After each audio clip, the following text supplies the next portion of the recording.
A regulamentação precisa se preocupar em evitar o consumo por menores e compreender que o prejuízo está associado a essa dinâmica de uso combinado em contextos de vulnerabilidade. Também precisamos saber que a discriminação por si só não basta.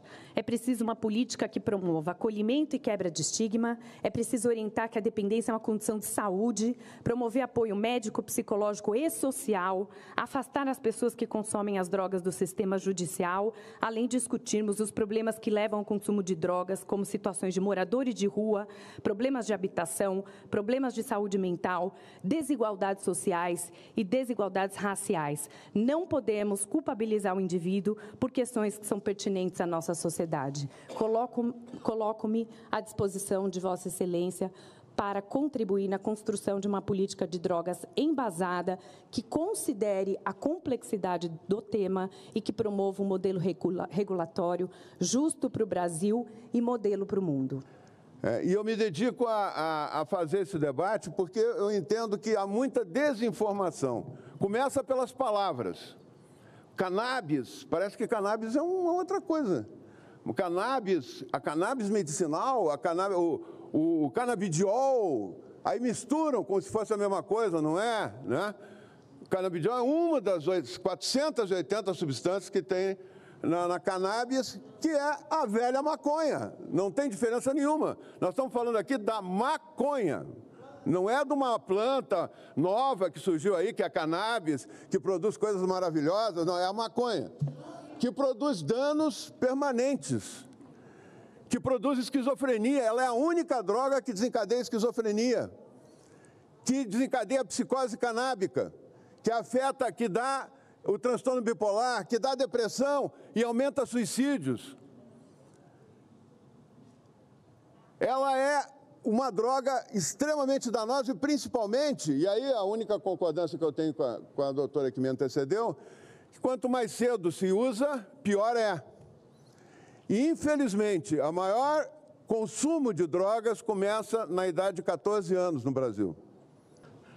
Pessoal, na Forbes foi verificado que até 2028 há possibilidade, né, de essa indústria legal no mundo alcançar 290 milhões. E o presidente da Associação Nacional do Cânhamo, ele diz, é uma questão de soberania nacional e conhecimento tecnológico, importar e subsidiar o desenvolvimento tecnológico de países alheios, deixando o mercado brasileiro à mercê de um cenário geopolítico. Estamos ficando atrasados, tá? Precisamos de pensamentos estratégicos. Eu trouxe para vocês aqui também, para os senhores, uma relação de algumas empresas tradicionais, indústrias farmacêuticas tradicionais, que já têm os seus produtos regularizados na agência a partir da resolução 327, que chama-se de produtos de cannabis. E ainda, da pesquisadora Daniela Bittencourt, da Embrapa também. Eu, como cientista, não posso deixar de dizer que o conhecimento ilumina caminhos, abre portas, quebra paradigmas e, por que não dizer, inclusive preconceitos. Qual foi o impacto da legalização nos Estados Unidos? Nós já temos esses dados, não precisamos de mais pesquisas, deputado Osmar Terra, deputado Girão, para entender qual foi o impacto dessa paz, dessa tentativa de paz com as drogas. 20% dos jovens nos Estados Unidos usando maconha. Uma queda de 7% do coeficiente de inteligência pelo uso da maconha. Prejuízo da competitividade dos jovens, pela diminuição da memória, pela diminuição da função executiva. Esse foi o impacto da paz com as drogas. Nos Estados Unidos e no Canadá, aumentou o crime organizado, aumentou o tráfico.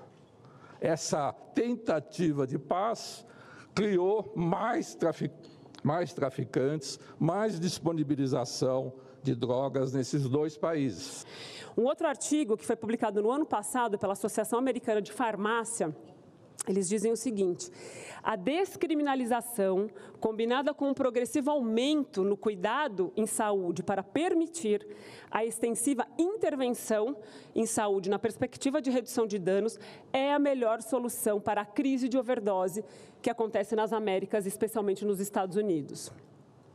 A Lei de Drogas, a nossa lei de 11.343 de 2006, como ela está, da forma como ela teve um impacto negativo, né, na população. Ela provocou um superencarceramento, justamente porque ela deixou nas mãos da autoridade policial a decisão sobre quem é traficante e quem é usuário. O agravante deste cenário foi que neste pacote de classificação de quem é usuário e de quem é traficante, entraram os estereótipos, o estigma e o preconceito que alimentam o racismo estrutural no Brasil. Negro de periferia, pego com a mesma quantidade de drogas que o branco da Zona Nobre, é caracterizado como traficante e o branco como usuário. Esse disparate tem que ser corrigido e não é por meio de uma PEC que nós iremos corrigir isso, que criminaliza, ou seja, que aumenta, que agrava essa conduta.